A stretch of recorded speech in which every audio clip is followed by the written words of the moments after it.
Naging sentro ng homily ni Cardinal Pablo Virgilio David, ang Pangulo ng Catholic Bishops' Conference of the Philippines, ang malawakang protesta laban sa korupsyon sa iba't ibang panig ng bansa. Hinikayat ng kardinal ang lahat ng Pilipino na makiisa sa mapayapang pagkilos para labanan at papanagutin ang mga korap. Binigyang diin niya na hindi lang pera ang ninanakaw ng mga tiwali, kundi pag-asa ng mga kabataan. Hinikayat rin ni Cardinal David ang mga kabataan na gamitin ang kanilang digital space sa mas makabuluhang layunin, tulad ng pamamahiya at pagbubulgar sa mga tiwali.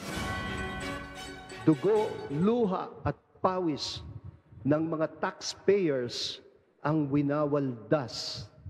Ang taong bayan ay naghahanap na ng konkretong solusyon. Hindi ng hungkag na mga pananalita.